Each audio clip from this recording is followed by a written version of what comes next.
Hey everybody, my name is Samuel Arms. I am with Cardone Digital Ventures here with Devin Nunes, attending the True Social event, which I think has been pretty awesome. So one, really appreciate the invite. Have really actually had a really enjoyable time. I didn't know actually too much about True Social. I mean, it was kind of something that was always out there, being a follower of, Donald Trump on his previous social platforms before he got banned, and then of course the launch of Truth. So kind of taking a peek behind the curtains has been really interesting for me. But one thing that I wanted to start off and ask you is, what is harder, being in Congress or being the president and running a company like True Social? Yeah.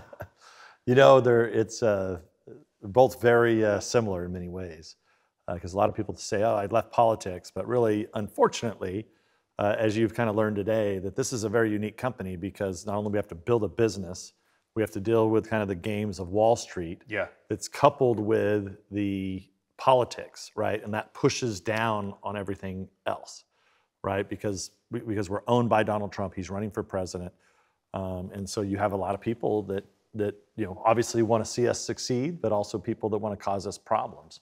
But I'd say the most important thing that we have is we're giving people an opportunity to invest in their freedom. Right? We're the only game in town that allows you to do that. We were created out of necessity because Donald Trump was banned from everywhere. Many people like me were being banned from everywhere. And we found ourselves in that political realm of having no way to communicate to people. And how do you win a war of ideas if you have no way to communicate to people? And that's what they successfully did, is they were shutting people out of the social media network. So look, what we've put together here is a real opportunity because of our retail shareholders, 621,000 of them. I mean, it's just an amazing opportunity to build something for the canceled, build like this whole patriot economy that's out there. And we're there not because we don't want independents or Democrats or whatever. Yeah. We want everybody to be on the platform, but for the most part, it was conservatives and people in politics that got banned. Yeah. And that's the purpose of this company, was created to fix that problem. But now, the more that people ban people, the more that people don't want to work with companies like ours, the bigger opportunity that we have to really unite. I think what hasn't been able to be united for so long, kind of this whole ecosystem of people who have been canceled. We're like the game in town that can get that done. One thing that I've learned is, and I think one of the biggest mistakes that I've made personally, is not being involved in media earlier. Because I learned very early on that, unfortunately, truth doesn't matter, perception of truth matters. And I think social media and the media at large kind of controls that perception of truth. And so I've seen that play out multiple times where I've read one narrative and then I've seen media at large spin it completely different. Yeah. And so, I mean, has that been kind of a focal point for you in kind of realizing, I mean, of course, truth is in the name, but really understanding, wow, we can have facts, but it's really the person presenting the facts that's in control of everything. And to me, that's very scary, but it makes sense to why the natural exit or natural beginning, I think, would be then a social media company. Yeah, I probably should say this more often than I typically do, but if you read something about True Social, it's 95% of the time it's fake. It's not real. So the people that are out there that are generating stories, and then the search engines that then load those stories up as you say you Google search True Social, you're going to find just garbage on us. Yeah. Garbage story after garbage story after garbage story. So you're exactly right that it's hard for people to find the truth, no pun intended, about what's really happening. But what I tell everybody is just ignore, all these stories that are out there, find sources that you can rely on. And then, really, if you're on True Social, you're going to find out about our company, right? Because we're retail shareholder owned. We have people that are very engaged on the platform. And you can find out a lot just about True Social and our company just by being on the platform. And as you've heard today, I mean, we're not stopping here, right? We're moving on to streaming. We're going to develop, as people cut the cord, we're going to have a very nice product that will allow a home for all of these this content that's out there that can't get on places like Comcast, Spectrum, YouTube, Netflix, et cetera. Gotcha. And I think that's all fantastic. And it needs to be done, right? Let's talk about the intel agencies. So one biggest concern, I think, for a lot of people like me who kind of see some of these social media conglomerates, I mean, the biggest thing I think was the Twitter files, where it was kind of revealed that, hey, there was a lot of backhand dealings between government agencies and these social media platforms. Yeah. And you, I think, are a unique character because you were on the House Intel Committee, right? And now you're running a social media company. How can you make it so that intel agencies should not be involved in persuading or shadow banning or getting people deplatformed from some of these social media companies? I mean, Yeah, well, you kind of knew that was happening, right? I ran the investigation into the Russia hoax. I was one of the first ones to be banned by Twitter. One of the people that we had under investigation was the number 2 under in the FBI, a guy named, if you remember, James Comey. yes. His number 2 is a guy named Baker. Well, he was the guy that was right in the middle of the whole Russia hoax. And then he left, as I'm getting shadow banned on Twitter, he leaves from the FBI and goes over to Twitter. Right? I mean, that's how does that so happen? it became a revolving door yeah. of these high-level intelligence officials were moving over to the Facebooks of the world, and the FBI, and Google, et cetera. And on one hand, you can say, well, these people have high-level security clearances, they understand security, maybe they're going to this company to do that. Yeah, but but on the we other really hand, know. through the Twitter files, we learned that's not the case. Well, that's not what happened. They, in fact, were going over there to play politics. And so, look, with us, we're not, look, we don't want to be in the business of selling people's data or giving up data. We have a pretty simple process. If you follow the law and you're family friendly, you're going to be fine on our platform. Yeah. Right? We have a pretty simple rules that, if it's something that you see on kind of old school television, that's fine for our platform. But if you start doing things illegal or you start harassing people, you're gone.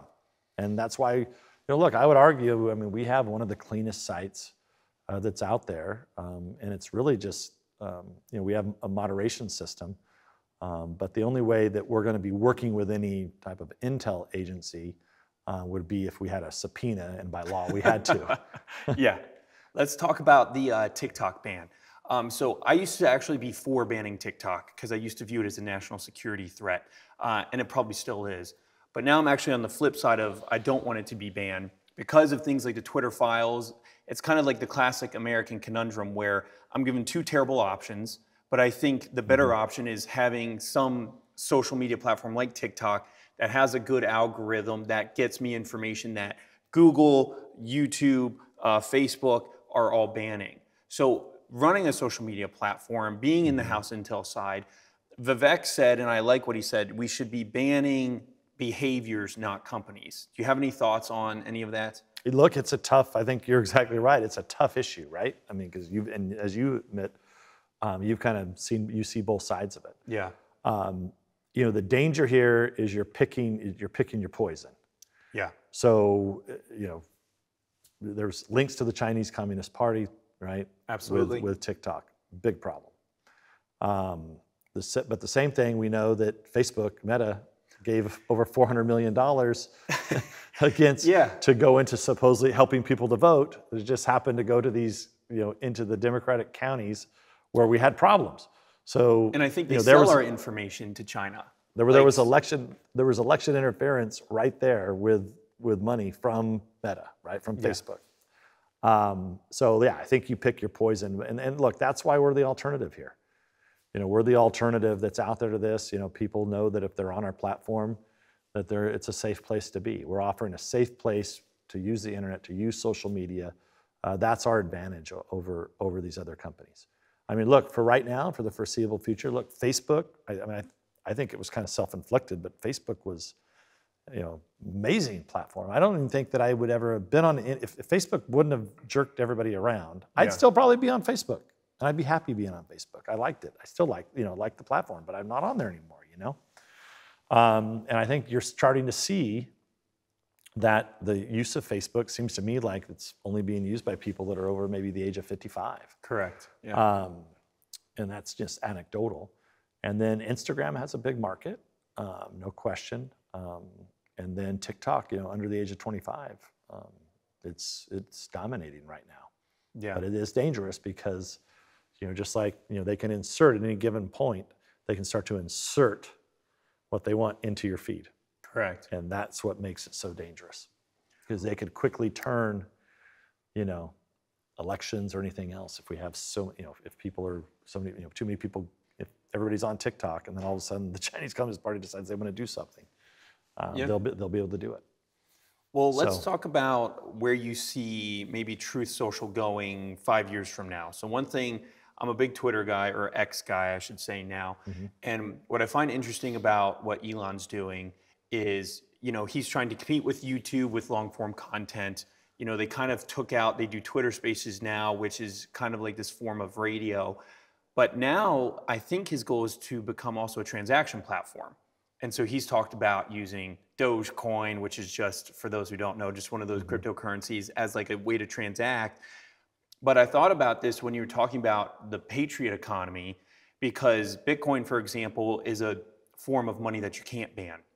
So do you see in the future Truth Social getting into the transaction games, where if the goal is, because media is everything, right? So if the goal is also not just being able to have a public opinion about something and not get banned, but then maybe have my business be able to also not get debanked, do you see kind of some flexion points within certain communities like the Bitcoin community and what you're building out at Truth Social? Yeah, so I like to say that Truth Social is the beachhead, right, for social media. Yeah. We're building now the streaming so that documentaries, movies, news and information channels, kind of your traditional TV, that they have a home, right? Those are our two big platforms. We want to give everybody a home that creates content, whether you're a small creator or you're just somebody that's in a group and you want to post something to a group, right? That's within Truth Social.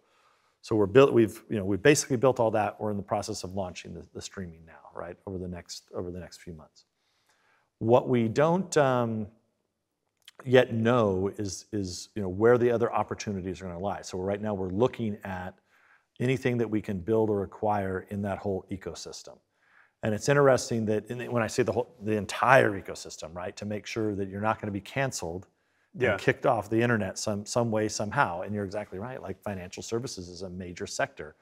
Now, and I have to, how this is. I have to do a disclaimer. Yes, of course. I have to do a disclaimer because of course, everybody watches what I say. But we're not in any discussions about crypto specifically with any companies or anything like that. But we've had I've had a lot of people that support us, and friends of mine that have talked about that very issue about, if you get into payment processing of some kind, do you have some type of crypto wallet?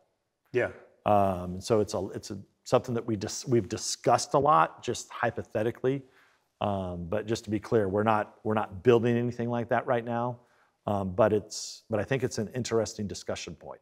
Well, and hopefully you don't have to build it. Hopefully some people will partner with you on it. Right, as we move forward, yeah. Well, I know we're pretty much at our time limit here, but I appreciate you answering my questions and just being very quick. I know it was kind of like a speed round, but I'm really bullish on the platform. I hope a lot of my friends are big TikTok influencers, Twitter influencers who I told them I was coming and they all kind of perked up and were like, oh, what's going on here? What's going to be happening? And so a lot of their questions, they were like, hey, you should ask, some of the questions that I asked you today. So I just want to thank you for your time. It really is appreciated. Well, thank you. Appreciate it.